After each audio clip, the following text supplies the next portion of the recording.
السلام علیکم ورحمۃ اللہ وبرکاتہ۔ بہت ہی پیارے مسلمان بھائیوں، بہنوں، بیٹوں اور بیٹیوں، میں غلام مصطفیٰ اپنے چینل پیام اسلام سے آپ سے مخاطب ہوں۔ درس قرآن کے سلسلہ میں آج کا ہمارا سبق سورۃ النساء آیت نمبر 92 اور 93 پر مشتمل ہے۔ اعوذ باللہ من الشیطان الرجیم، بسم اللہ الرحمن الرحیم۔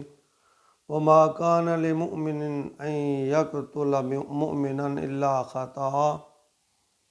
ومن قتل مؤمنا خطأ فتحرير رقبة مؤمنة ودية مسلمة إلى أهله إلا أن يصدقوا فإن كان من قوم عدو لكم وهو مؤمن فتحرير رقبة مؤمنة وَإِنْ كَانَ مِنْ قَوْمٍ بَيْنَكُمْ وَبَيْنَهُمْ مِيثَاقٌ فَدِيَّةٌ مُسَلَّمَةٌ إِلَىٰ أَهْلِهِ وَتَحْرِيرُ رَقَبَةٍ مُؤْمِنَةٍ وَمَن لَّمْ يَجِدْ فَصِيَامُ شَهْرَيْنِ مُتَتَابِعَيْنِ تَوْبَةً مِّنَ اللَّهِ وَكَانَ اللَّهُ عَلِيمًا حَكِيمًا وَمَن يَقْتُلْ مُؤْمِنًا مُتَعَمِّدًا فَجَزَاؤُهُ جَهَنَّمُ خالداً فیہا وغضب اللہ علیہ ولعنہ وعد لہ عذابا علیما۔ ان آیت مبارکہ میں قتل عمد اور جان بوجھ کر قتل یعنی ارادتاً قتل کرنے کا تذکرہ اللہ رب العزت نے فرمایا۔ تاریخ اور سیرت کی کتابوں میں تو صرف بڑے بڑے معرکوں اور غزوات کا تو تذکرہ آتا ہے، مگر حقیقت میں اس وقت پورا معاشرہ حالت میں جنگ میں تھا، چاروں طرف لڑائی، غزوات، سریہ یہ چل رہے تھے۔ تو ان آیات میں اس وقت عرب کے معاشرہ کے جو اثر صورت حال ہے، قبائل معاشرہ کے جو بہت سے مسائل ہیں ان کی عکاسی کی گئی ہے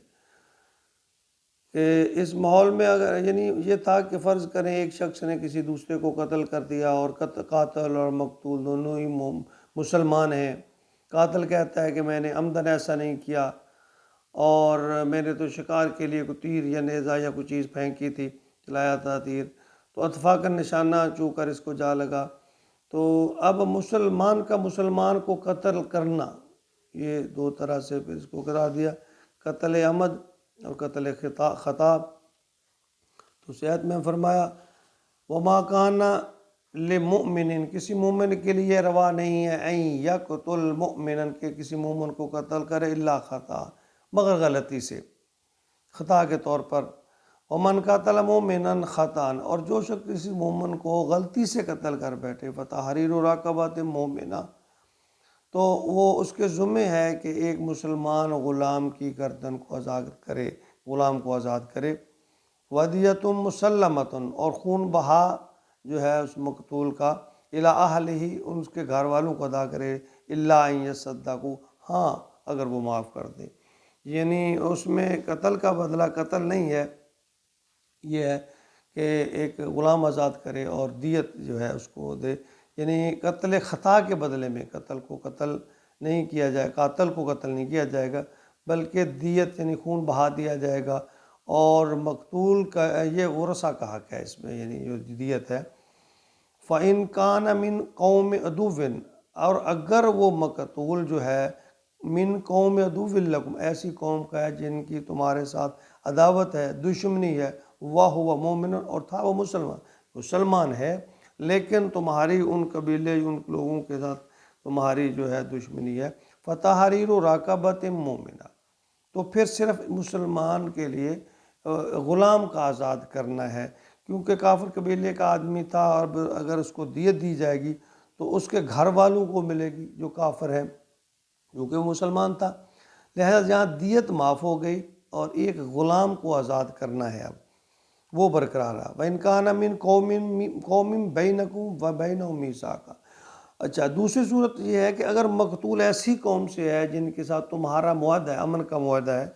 فدیۃ مسلمۃ الی اہلہ، تو پھر دیت دینا ہوگی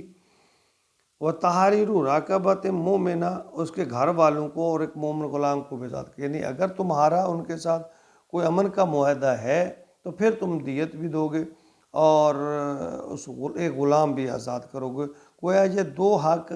دیت اور غلام کو آزاد کرنا، یہ علیحدہ علیحدہ، دیت جو مقتول کے ورثہ کا حق ہے اور اس میں یہاں رعایت نہیں ہو سکتی، البتہ جو اللہ کا حق ہے اس میں اللہ تعالیٰ نے بھی آگے جو ہے وہ اس میں کچھ رعایت دی ہے۔ فرمایا فَمَن لَّمْ يَجِدْ فَصِيَامُ شَهْرَيْنِ مُتَتَابِعَيْنِ، فَمَن لَّمْ يَجِدْ، اور اگر تم ایسا نہ کر سکو، یعنی تم غلام کو آزاد نہ کر سکو، تو اللہ نے فرمایا شہرین متتابعین، فصیام شہرین متتابعین، متواتر 2 مہینے کے پہ روزے رکھو، توبۃ من اللہ، یہ اللہ کی طرف سے توبہ ہے، وکان اللہ علیما حکیمہ، اللہ یعنی اللہ یقیناً علم والے، حکمت والے۔ اب آگے جو ہے وہ قتل عمد، یہ تو تھا جو خطا سے، غلطی سے جو قتل ہو گیا، آگے پھر ہے وَمَن يَقْتُلْ مُؤْمِنًا مُتَعَمِّدًا، اور جو کوئی قتل کرے کسی مومن کو جان بوجھ کر، فَجَزَاءُ جَہَنَّم، اللہ فرما رہا ہے اس کا ٹھکانہ جہنم ہے، خالداً فیہا، اس میں ہمیشہ رہے گا، وَغَضِبَ اللَّهُ عَلَيْهِ، اللہ کا غضب ہوگا اس پر، وَلَعْنَهُ، لعنت ہوگی، وَأَعَدَّ لَهُ، اور عذابًا عظیمًا، اور اللہ فرماتے ہیں اس کے لیے بہت بڑا عذاب اللہ تعالیٰ نے تیار کر رکھا ہے۔ یعنی ایک مسلمان کا قتل کر دینا اللہ کے ہاں اتنا سنجیدہ معاملہ ہے کہ سورۃ مائدہ آیت نمبر 32 میں اللہ رب العزت فرماتے ہیں کہ قتل ناحق کو پوری نوع انسانی کا قتل قرار دیا ہے، اللہ تعالیٰ نے اس کے برابر قرار دیا ہے، اس لیے کہ قاتل نے حرمت جان جو ہے، یعنی ایک مسلمان کی جان، جو اس کی حرمت کو باقی نہیں رکھا، تو اللہ نے فرمایا کہ گویا کہ اس نے پوری انسانیت کا قتل کیا ہے۔ اس سے اندازہ کیجئے کہ ہمارے ایمان اور اسلام کا کہ کتنا کچھ اس میں ہے کہ انسانی جان کی قدر کتنی ہے،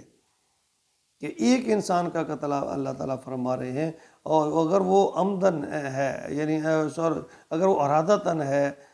تو اس میں یعنی اللہ فرما رہے ہیں کہ اس کے لیے کتنی بڑی سزا ہے۔ ترمذی شریف میں حدیث نمبر 1395 میں ایک حدیث ہے کہ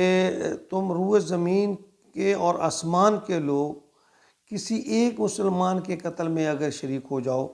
تو اللہ ان سب کو اونٹے منہ جہنم میں، یہ دیکھیں کتنی سخت وعید ہے۔ اللہ فرماتا ہے کہ تم سارے لوگ، روئے زمین کے سارے لوگ، اس میں دیکھو مسلمان، مومن، جو کوئی اللہ نے تفریق نہیں، اللہ فرمایا کسی مسلمان کے جو قتل میں ملوث ہوگا، اللہ فرماتا ہے سب کو اللہ گھسیٹ کے دوزخ میں پھینک دے گا۔ اور ایک اور حدیث ترمذی ہی کی ہے 1398 نمبر پہ، اللہ فرما رہا ہے جس شخص نے کسی مسلمان کے قتل میں آدھے، یعنی نبی اکرم صلی اللہ علیہ وسلم کا یہ فرمان ہے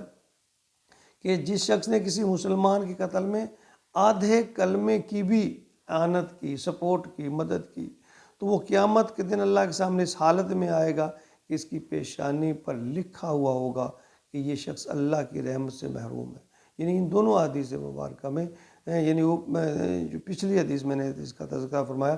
کہ اللہ کے نبی فرما رہے ہیں کہ روئے زمین کے لوگ سارے اکٹھے ہو کر ایک آدمی کو قتل کریں، اللہ ان کو سب کو اکٹھا کر کے اونٹے منہ جہنم میں پھینک دے۔ اور یہ فرمایا کہ کوئی آدمی اگر کسی انسان کے قتل میں ایک کلمہ، ایک بات بھی اس نے اعانت کی، یعنی مدد کی قتل کرنے میں کسی کو، تو اللہ کے نبی فرما رہے ہیں کہ قیامت کے دن وہ ایسے اللہ کے ہاں پیش ہوگا، اس کی پیشانی پر لکھا ہوا کہ اللہ اس سے ناراض ہے، اللہ کی رحمت سے وہ محروم ہے۔ تو آج کل دنیا میں دیکھ لیجئے کہ ایک انسان کی کیا قدر و قیمت ہے، اور کس طرح انسانوں کو چند معمولی ٹکوں یا تھوڑی سی اپنے غصے میں آ کر قتل کر دیا جاتا ہے۔ اللہ رب العزت ہمیں اس گناہ کبیرہ سے بچائے، آمین یا رب۔